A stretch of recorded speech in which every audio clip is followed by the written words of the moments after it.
Agak lucu ya. Jangan kumpulkan harta di bumi kalau itu yang membuat kita lupa akan Tuhan. Saudara yang kekasih, hidup itu pilihan. Amin. Amin. Kita yang memilih kepada siapakah kita harus beribadah. Dan kita juga yang memilih, saudara yang kasih, apakah kita setia kepada Tuhan atau tidak setia. Jadi hidup itu pilihan. Amin. Amin. Sebenarnya saudara yang kasih, berhasil tidaknya, sebenarnya saudara yang kasih, kita yang memilih. Kalau kita memilih untuk taat patuh kepada Tuhan, pastilah Tuhan memberikan kepada kita apa yang sesuai dengan yang Dia kehendaki. Ya.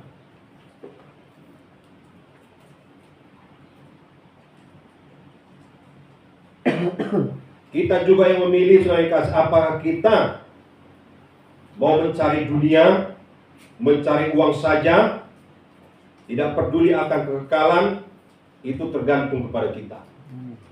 Dalam Yosua dikatakan, Yosua 24 ayat 15, saya bacakan kepada saudara.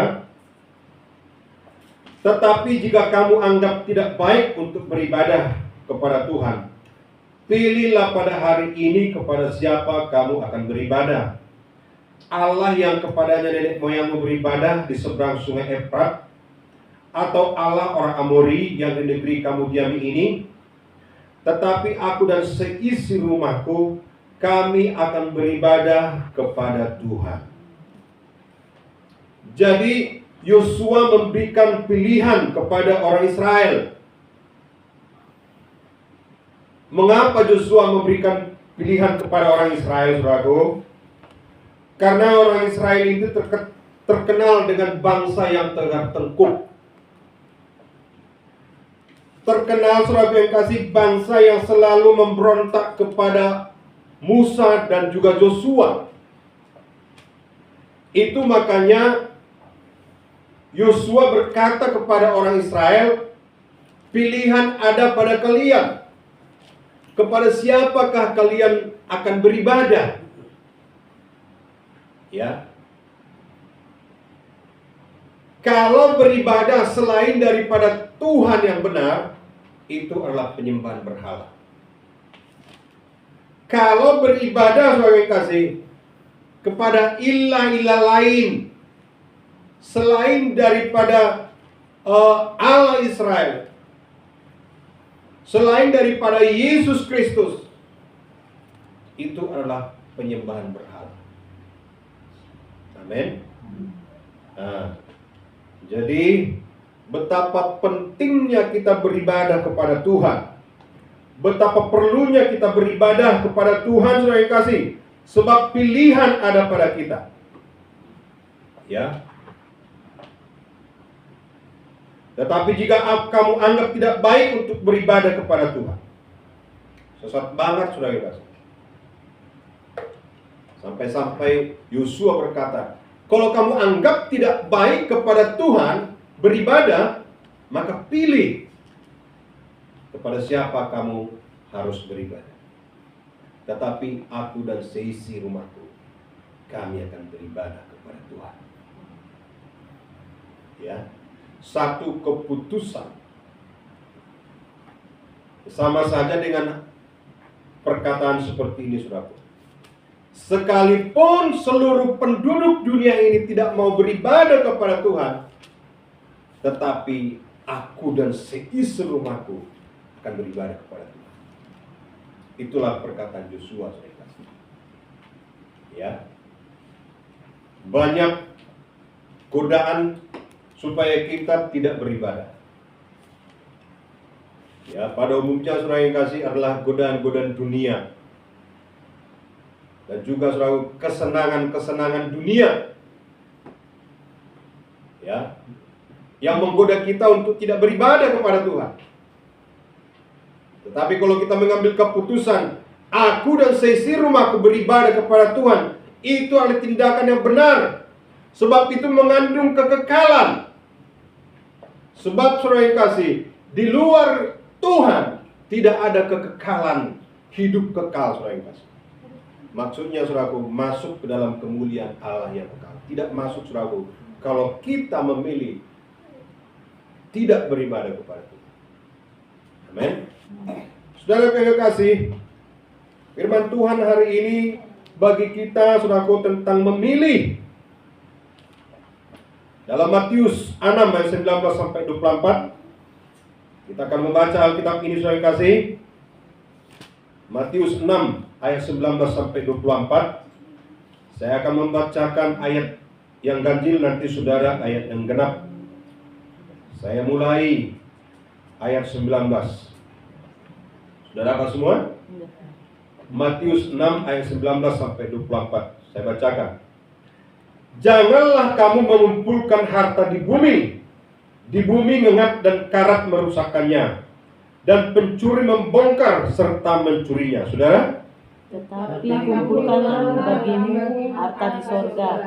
Di sorga ngengat dan karat tidak merusaknya, dan pencuri tidak membongkar serta mencurinya. Karena di mana hartamu berada, di situ juga hatimu berada. Mata adalah pelita tubuh. Jika matamu baik, teranglah seluruh tubuhmu. Jika matamu jahat, gelaplah seluruh tubuhmu. Jadi jika terang yang ada padamu gelap, betapa gelapnya kegelapan itu, saudara. Tak seorang pun dapat mengabdi kepada dua tuan. Karena jika demikian, ia akan membenci yang seorang dan mengasihi yang lain. Atau ia akan setia kepada yang seorang dan tidak mengindahkan yang lain. Kamu tidak dapat mengabdi kepada Allah dan kepada Mammon. Saudara yang kasih, kekayaan dunia ini hanya sementara. Tetapi banyak orang yang getol mencarinya sampai lupa akan Tuhan. Tidak salah saudara kita memiliki harta di dunia ini. Tidak salah kita memiliki rumah. Kita tidak salah memiliki mobil dan uang di bank, itu tidak salah. Ya. Dan Tuhan mengizinkan itu kita miliki, saudara yang kasih. Tuhan mengizinkan Raja Daud itu memiliki harta. Dan Tuhan juga menghendaki Raja Salomo itu memiliki harta. Tuhan menghendaki Ishak, saudaraku yang kasih, memiliki harta, dan kian kaya semakin kaya. Ya. Dan kalau kita lihat dalam Kejadian 26 ayat 2 sampai 3, demikian firman Tuhan. Lalu Tuhan menampakkan diri kepadanya maksudnya Ishak, berfirman, janganlah engkau pergi ke Mesir, diamlah di negeri yang akan kukatakan kepadamu. Tinggallah di negeri ini sebagai orang asing, maka aku akan menyertai engkau dan memberkati engkau, sebab kepadamulah dan kepada keturunanmu akan kuberikan seluruh negeri ini, dan aku akan menempati sumpahku kepada yang telah kuikrarkan kepada Abraham. Tuhan menghendaki Ishak dan memberkati Ishak, saudara yang kasih, dan menjadikan Ishak itu memiliki harta dan kian lama kian kaya. Ayat 12-nya dikatakan, maka menaburlah Ishak di negeri itu, dan dalam tahun itu juga ia mendapat hasil 100 kali lipat, sebab ia diberkati oleh Tuhan. Diberkati oleh Tuhan. Jadi Tuhan menghendaki kita diberkati secara materi. Amin. Tuhan menghendaki, saudara yang kasih, melimpah-limpah, mempunyai harta di dunia. Dan firman Tuhan berkata, saudara yang kasih, Tuhan memberkati Ishak dan kian lama kian kaya, bahkan 100 kali lipat ganda bertambah kekayaannya, karena Tuhan menghendaki. Amin. Jadi Tuhan menghendaki kita, saudara yang kasih, memiliki harta di dunia. Ya. Ayat 13 dikatakan, Dan orang itu menjadi kaya, bahkan kian lama kian kaya, sehingga ia menjadi sangat kaya. Kejadian 20-an. Ayat 14. Ia mempunyai kambing, domba, dan lembu sapi, serta banyak anak buah, sehingga orang Palestina itu cemburu kepadanya. Jadi Tuhan tidak anti kaya, justru Tuhan menghendakinya. Amin. Tuhan menghendaki kita berhasil. Ya. Tuhan menghendaki, saudara kasih, kita mempunyai harta di dunia. Tetapi harta di dunia ini adalah sementara, bersifat sementara. Ini tidak masuk ke dalam kekekalan. Kalau kita mempunyai harta, saudara kasih, kalau kita meninggalkan dunia ini, maka harta tidak kita bawa mati. Ya. Enggak kita bawa mati. Ya. Sebagaimana kita dipanggil oleh Tuhan, Tuhan membentuk tubuh fisik kita ini dari tanah. Dan kalau kita meninggal akan kembali kepada tanah. Gak ada yang kekal di dunia ini.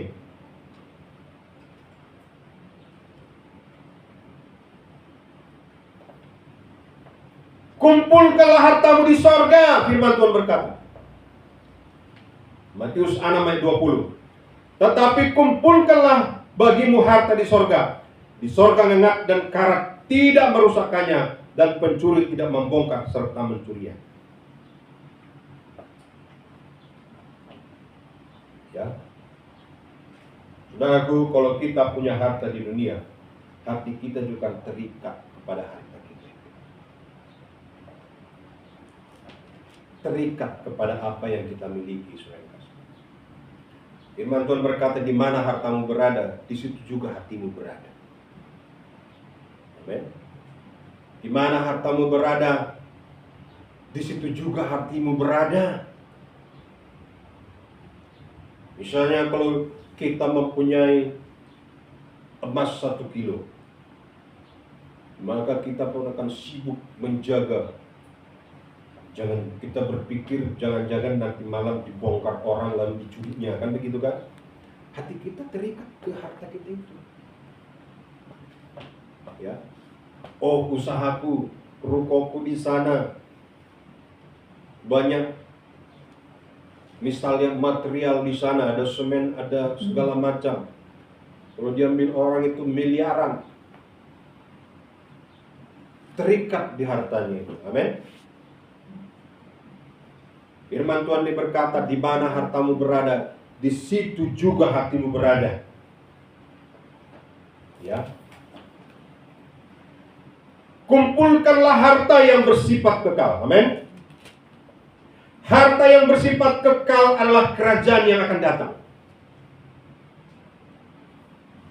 Menginvestasikan hidup kita untuk pekerjaan Tuhan jauh lebih baik daripada mengumpulkan harta di dunia. Mana saudara yang kasih gelap dan karat akan memakannya.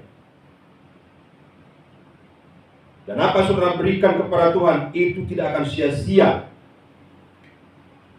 Amin. Pemberian saudara kepada Tuhan tidak akan sia-sia.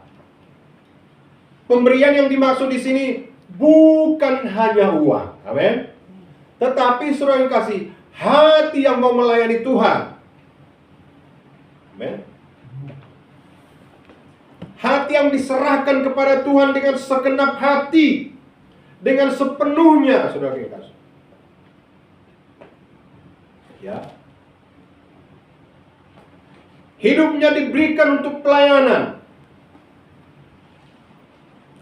Dan saya sangat yakin orang yang menyerahkan dirinya di dalam pelayanan, pasti Tuhan cukupkan kebutuhan.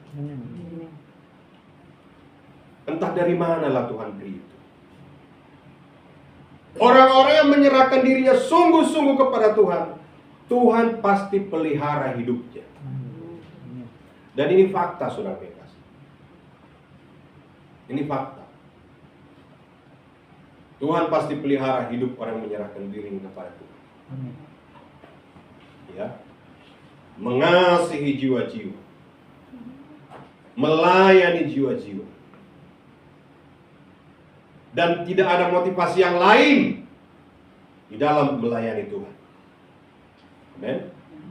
Seorang pelayan motivasinya, ya, kerinduan hatinya, bagaimana supaya saudaranya, ya, bergaul karib dengan Tuhan, intim dengan Tuhan. Itulah tujuan pelayan. Jadi kalau ada hamba Tuhan tujuan yang lain-lain, ya, jangan-jangan saudara yang kasih itu hanya hamba Tuhan palsu. Ya. Tujuan melayani adalah bagaimana supaya jiwa itu yang harusnya dihukum ke dalam neraka, tapi karena ada seorang hamba Tuhan beritakan Injil, dia mengenal Yesus dan dia diselamatkan oleh Tuhan Yesus. Itulah tujuan hamba Tuhan. Amin. Saudara kekasih, hamba Tuhan bukan berarti yang harus berkhotbah di depan ini, bukan. Ya. Sepanjang kita mengatakan aku terima Tuhan Yesus, berarti kita sudah mendaftar menjadi laskar kerajaan Allah. Berarti kita sudah masuk menjadi hamba Tuhan. Sejak kita berkata, aku buka hatiku, ku terima Tuhan Yesus, masuklah ke dalam hatiku, dan aku menjadi hambamu. Jadi saat kita berkata, terima Tuhan Yesus, di saat itu kita menjadi hamba Tuhan. Jadi bukan tergantung, bukan karena melayani di mimbar, amin, tapi penyerahan hidup kepada Tuhan. Dan hamba Tuhan pastilah dibela oleh Tuhan dalam setiap perkara, termasuk juga mengenai makan dan minum. Ya.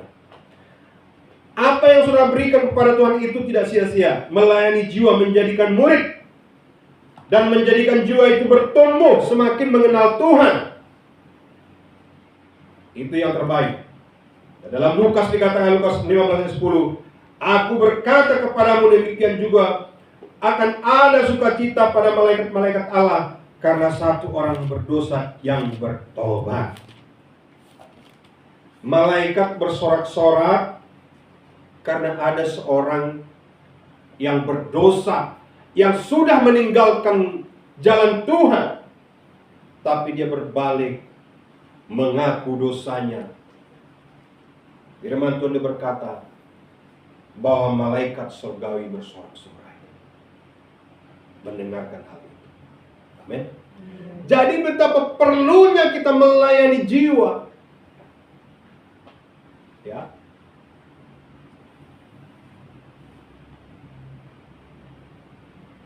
Saudaraku, bagi kami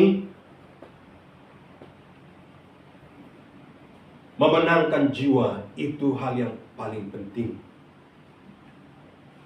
Membawa jiwa-jiwa kepada Yesus, bertobat sungguh-sungguh. Kalau saya bertekad berapapun harganya, saya rela bayar. Ya. Hidup saya persembahkan untuk melayani jiwa-jiwa. Bagaimana jiwa-jiwa itu supaya mengenal kebenaran? Itu jauh lebih penting, saudaraku, daripada mengumpulkan harta di dunia ini. Ya. Menangkan jiwa berapapun harganya. Dengan kata lain, mengorbankan nyawa pun rela demi melayani jiwa.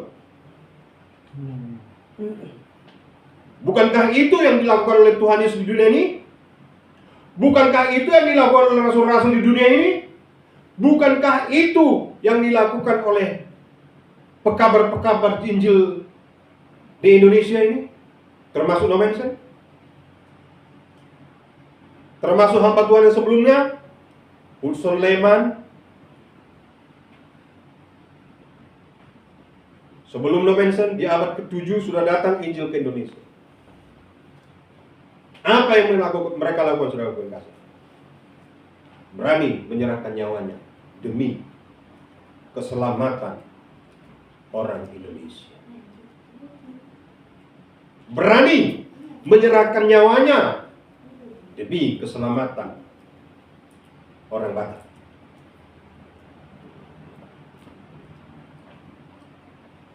Jadi gak ada gunanya, saudaraku, harta di dunia ini kalau kita tidak patuh kepada Tuhan. Ya, dan pilihan ada pada kita, saudara. Dunia ini hanya sementara, dunia ini akan lenyap. Tapi firman Tuhan kekal selama-lamanya, saudara. Ya. 1 Korintus 15 ayat 57 saya bacakan kepada saudara sampai 58. Tetapi syukur kepada Allah yang telah memberikan kepada kita kemenangan oleh Yesus Kristus Tuhan kita. Karena itu saudara-saudara yang kekasih, berdirilah teguh, jangan goyah, dan giatlah selalu dalam pekerjaan Tuhan. Sebab kamu tahu bahwa dalam persekutu dengan Tuhan, jerih payahmu tidak sia-sia. Ya. Jadi pekerjaan-pekerjaan yang kita lakukan, ya, yaitu saudaraku yang kasih, melayani Tuhan, jerih payah kita tidak sia-sia. Amin. Jerih payah kita tidak sia-sia, saudara yang kasih. Jadi mari kita melayani dengan sungguh-sungguh. Berdiri teguh, jangan goyah, dan giatlah selalu dalam pekerjaan Tuhan. Amin. Ya. Beberapa pun kita saudara, bukan karena banyaknya, ya. Bukan kalau Tuhan kirimkan ke sini jiwa-jiwa banyak, puji Tuhan. Amin. Ya. Tetapi saudara yang kasih, kalau sedikit pun tetap punya komitmen untuk melayani Tuhan. Amin. Amin. Punya komitmen melayani Tuhan Yesus, saudara yang kasih. Kalau kita berkata, saya terima Engkau Tuhan Yesus, itu artinya, saudara yang kasih, kita menyerahkan nyawa kita, hidup kita, ya, untuk melayani Tuhan. Ya, seluruh hidup kita serahkan untuk melayani Tuhan. Itu sebenarnya artinya, itu saya kasih. Cuma kadang-kadang hamba Tuhan itu kan gak berani keras, gak berani tegas. Tapi sebenarnya itulah. Kalau orang mau melihara nyawanya, takut kehilangan nyawanya, firman Tuhan berkata dia akan kehilangan nyawanya. Itu apa artinya, saudara kasih? Dia akan dibuang, gak masuk ke dalam kekekalan. Jadi kalau kita takut kehilangan nyawa kita karena Yesus, kita akan kehilangan nyawa kita. Ya. Tetapi kalau kita kehilangan nyawa kita karena Yesus, maka kita akan memperoleh nyawa kita. Itu maksudnya, saudara kasih, kita masuk ke dalam kekekalan. Ya. Kita masuk ke dalam kekekalan, saudara kasih. Jadi mari kita sungguh-sungguh melayani Tuhan.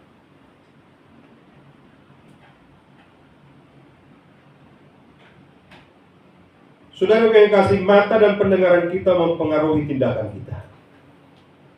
Amen. Apa yang kita lakukan pasti ada hubungan dengan pendengaran dan penglihatan kita.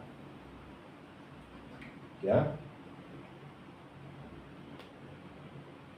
Dan bagaimana kalau penglihatan kita itu kabur? Apa yang kita lakukan ada hubungan dengan apa yang kita dengar dan yang kita lihat. Jadi itu makanya, saudara yang kasih, kita harus juga kuasai pendengaran kita. Amin. dan juga penglihatan kita, supaya kita berkenaan di hadapan Tuhan. Ya. Jikalau kita melihat hal-hal yang membuat kita jatuh ke dalam dosa, sebaiknya kita berhenti dari situ. Bertobat, amin. Matius 6 ayat 22 sampai 23 dikatakan, saudara kasih, mata adalah pelita tubuh. Jika matamu baik, teranglah seluruh tubuhmu. Jika matamu jahat, gelaplah seluruh tubuhmu. Jadi, jika terang yang ada padamu gelap, betapa gelapnya kegelapan itu. Ya. Jadi mata adalah pelita tubuh. Jika matamu baik, teranglah seluruh tubuhmu. Tetapi jika matamu tidak baik, gelaplah seluruh tubuh. Ya. Sekarang kita sudah tahu kebenaran. Tuhan sudah perlihatkan kita, ini salah, ini dosa. Jangan lakukan itu. Udah selik mata rohani kita ini. Tetapi saudara yang kasih, karena kegelapan itu mendesak, sehingga kita pun tidak bisa melihat jalan, dan kita terjerembab ke dalam dosa kegelapan itu. Ya, kita lari daripada kebenaran, saudara yang kasih. Dalam kitab Mazmur dikatakan, firman-Mu adalah terang bagi jalanku dan pelita bagi kakiku. Firman Tuhan berkata, saudara yang kasih. Mazmur berkata demikian. Firman Tuhan itu adalah terang bagi jalan kita, pelita bagi kaki kita. Apakah firman Tuhan itu ada di hati kita? Apakah firman Tuhan itu hidup di hati kita, dan kita merenungkan itu, saudaraku, dimanapun kita berada? Karena semakin kita merenungkan firman Tuhan, ya, dan kita juga melakukan firman Tuhan itu, saudara yang kasih, maka terang jalan kita akan semakin terang, dan kita bisa berjalan dengan baik, tidak takut tersesat. Amin. Tidak takut tersesat, saudara yang kasih. Ya. Tetapi kalau kita membiarkan diri kita, saudara yang kasih, dikuasai oleh kegelapan, maka semakin lama kita berjalan dalam kegelapan, maka kita akan berjalan di dalam kesesatan. Semakin lama kita berjalan, semakin kita tidak peduli akan kebenaran, maka semakin lama kita semakin tersesat. Ya, nggak langsung, saudara. Pelan-pelan dulu itu. Nggak apalah. Nggak usahlah berdoa, misalnya begitu. Malas, ngantuk. Ya. Nggak usahlah membaca Alkitab, malas, bosan. Itu aja yang dibaca. Saudaraku, awal-awalnya begitu. Pertama, ya, masih dibaca, tapi sedikit. Hari kedua sudah mulai tutup, kan udah ingat gitu kan. Hari ketiga lupa. Hari keempat sudah mulai berjalan di dalam jalan kegelapan. Hari kelima mulai semakin gelap, makin sesat. Dan seterusnya, saudara yang kasih, hari ketujuh tidak lagi takut akan Tuhan. Terjerembab ke dalam dosa kesesatan. Jadi tidak langsung, pelan-pelan dulu. Ya.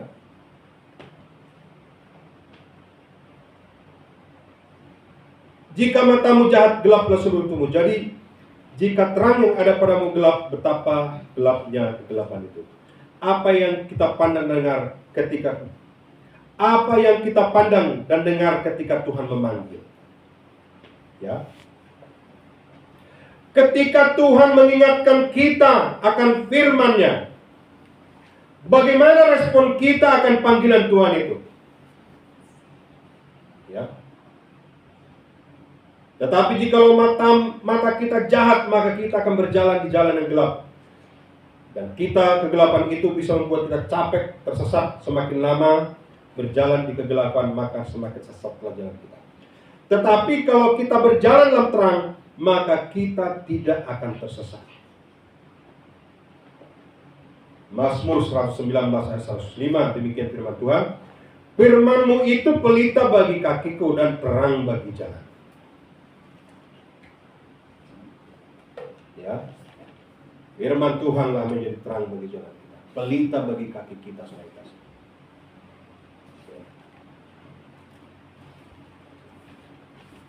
Sejak kami di sini, komitmen kami tetap kami jalankan.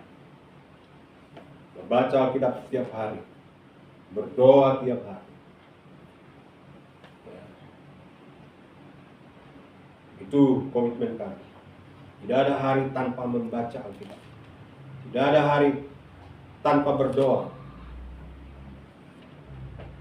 ya, tanpa menyembah Tuhan. Dan itu sampai sekarang, puji Tuhan, tetap kami laksanakan. Dan jamnya itu adalah jam 9 malam. Wajib. Ya. Aku dan seisi rumahku akan beribadah. Beri dirimu untuk terang firman Tuhan. Memang tidak gampang, capek awalnya, saudara. Tapi kalau semakin lama ditekuni terus, maka itu menjadi habit, menjadi kesukaan. Ya, menjadi kesukaan, gak susah-susah lagi kita membaca. Makanya kalau udah jam 8, saya sudah peringatkan, kita mau berdoa. Sebentar. Masih nyuci ini, nyuci itu. Ya, begitulah perempuan, ya kan? Lalu datang lagi yang si perempuan. Ayo berdoa. Duh, bapak ini baru saja buka tab, katanya. Buka handphone. Ya, tunggu kira-kira 15 menit lagi. Ayo berdoa. Itu mulu. Bukan nggak ada tantangan, saudara. Ada tantangan. Tapi sebagai seorang kepala keluarga harus mengambil keputusan untuk mengutamakan makan Tuhan. Amin. Jam 9 udah wajib, harus kumpul, ya. Jadi buat jadwalnya, ya. Tapi seringkali saya lah yang memimpin penyembahan. Tapi walaupun dibuat jadwal aturan, hari Senin ini memimpin pujian, ya. Ini memimpin sharing, ya. Itu gantian. Tapi seringkali saya yang memimpin. Itu gantian. Jadi walaupun kecil, masih SD pun dilibatkan. Ya, supaya ini terbiasa nanti sampai besar. Ya. Gantian. Tapi faktanya seringkali ayo pimpin pujian. Ya, Bapak aja, kata. Gak apa-apa, saudara. Ya, saya pimpin. Nah, ini berdoa untuk kebaktian hari Minggu. Jadi saudara tiap hari didoakan. Ya, saya membuka faktanya. Saudara itu seluruh anak-anak Tuhan dari sedang maupun sekarang sudah nggak lagi di sini, udah nggak pernah lagi kita lihat. Tiap hari itu didoakan. Ini berdoa untuk kebaktian Minggu. Nah, ini berdoa buat bangsa ini. supaya koruptor-koruptor itu ditangkap semua, dihukum sesuai dengan hukum yang berlaku. Itu tiap hari didoakan. Doakan presiden, doakan wakil presiden, doakan Cikarang, korupsi-korupsi yang di Cikarang itu biarlah semua mereka mau menerima akibat perbuatannya. Saya nggak tahu apakah memang mungkin Tuhan yang menjawab doa sehingga masalah Aqua terbongkar. Ya. Doakan lingkungan, tiap hari didoakan. RT di sini, RW, itu tiap hari kami doakan, saudara. Puskesmas, tiap hari kami doakan itu. Jadi makanya saudara melihat, kami tidak begitu heran, terkejut jika kami mendatangi RT, datangi RW, datangi camat, Bimas Pol, Babinsa, semua mereka itu cepat tanda tangan saat kami minta izin di sini. Nggak ada istilah menolak. Tapi mereka berkata, kami akan bantu jaga. Nggak ada yang menolak, saudara. Kenapa? Tiap hari didoakan. Nggak pernah lepas dari doa tiap hari. Lalu sekolah minggu. Sekolah minggu itu juga tiap hari. Bagian sekolah minggu itu yang mendoakannya adalah Angel. Itu kewajiban dia. Siapa-siapa yang sekolah minggu itu pernah datang di sini, tiap hari itu didoakan. Ya, kami doakan tiap hari. Gak ada alasan untuk tidak berdoa bagi mereka. Ya, memang kadang-kadang memaksa, saudaraku. Ya, istri juga kadang-kadang dipaksa juga. Ya, anak juga dipaksa. Ya, atau sebagai seorang kepala keluarga, ya saya harus bertanggung jawab kepada Tuhan sebagai imam dalam keluarga saya. Sampai sekarang itu tetap kami lakukan. Mulai sejak awal kami ada di tempat ini. Saudara tahu, awal ibadah di tempat ini kami beribadah, saya, Angel dengan Ibu Gembala. Saya yang khotbah, Angel, Ibu Gembala worship leader, lalu Angel jemaatnya. Jadi satu orang jemaatnya, namanya Angelina. Jadi saya main gitar. Jadi kalau pemimpin pujian ya Mama Angel, saya main gitar. Belum ada keyboard pada waktu itu ya. Oh, udah ada kali ya? Belum ya? Nah, jadi itulah kami bertiga. Apakah semangat saya berubah dahulu dan sekarang? Gak ada berubah. Ya, saya tetap semangat tuh melayani. Ya, karena saya tahu saudara yang kasih bahwasanya hidup ini adalah pelayanan. Kami layani jiwa-jiwa, kami datangi. Ya, orang yang berjanji, dijanjikan dari sana satu tim kami yaitu Pak Tambah. Tapi Pak Tambah juga nggak datang. Dengan Ibu yang sekarang katanya udah di Bosong Benteng ibadah. Ya, itu juga berjanji bahwa di sini, tapi faktanya nggak ada. Ya, tapi kami tetap berdoa kepada Tuhan. Amin. Jadi hubungan dengan Tuhan itu perlu sekali. Jikalau tidak baik untuk beribadah kepada Tuhan, pilihlah pada hari ini, kata Joshua. Tapi aku dan sisi rumahku, kami akan beribadah kepada Tuhan. Itu kata Joshua, saudara kasih. Biarlah ini juga menjadi komitmen bagi kita untuk beribadah kepada Tuhan. Amin. Ya. Kemudian Matius 6:24 dikatakan, tak seorang pun dapat mengabdi kepada Tuhan Karena jika demikian ia akan membenci yang seorang dan mengasihani yang lain, atau ia akan setia kepada yang seorang dan tidak mengindahkan yang lain. Kamu tidak dapat mengabdi kepada Allah dan kepada Mammon. Ya. Jadi kepada siapa kita mengabdi? Kita yang memutuskan. Amin.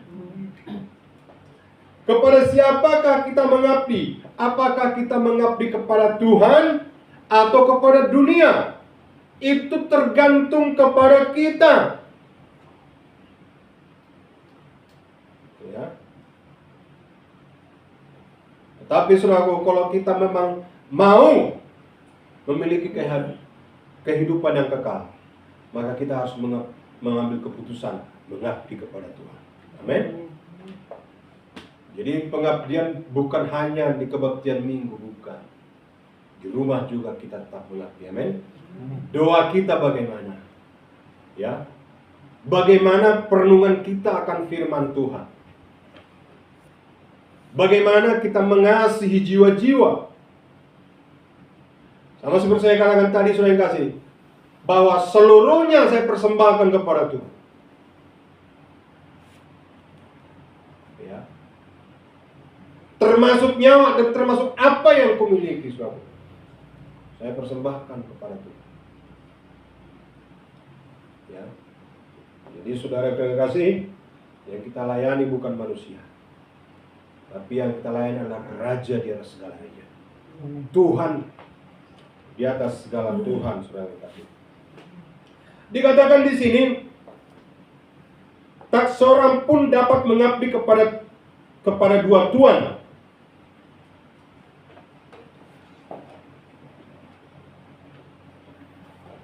Kalau dia mengambil keputusan mengabdi kepada Tuhan, ya, berarti harus meninggalkan yang lain, yang bukan Tuhan.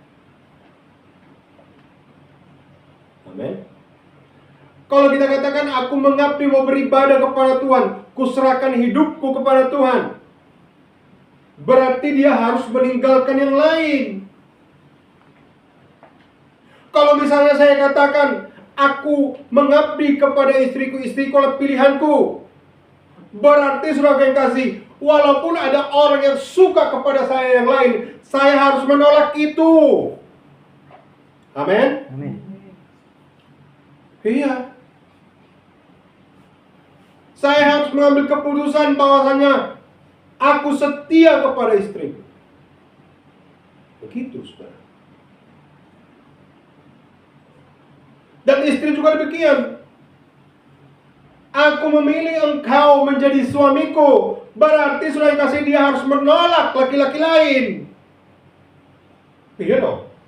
Walaupun laki-laki lain itu lebih mentereng, lebih kaya, ya, jabatannya lebih tinggi, tapi kalau kita sudah menjatuhkan pilihan kepada pasangan kita, maka siapapun akan kita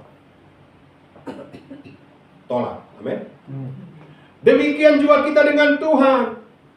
Kalau kita katakan aku mau setia kepada Tuhan, aku mau melayani Tuhan, maka semuanya harus kita tolak demi pelayanan kepada Tuhan. Amin. Demi pengabdian kita kepada Tuhan. Jadi begitu saudara yang kasih. Mari berikan hatimu kepada Tuhan. Tuhan mengasihi saudara. Tuhan mengasihi saya. Tuhan mengasihi kita semuanya. Amin. Sampai di sini firman Tuhan. Mari kita bangkit berdiri, saudaraku.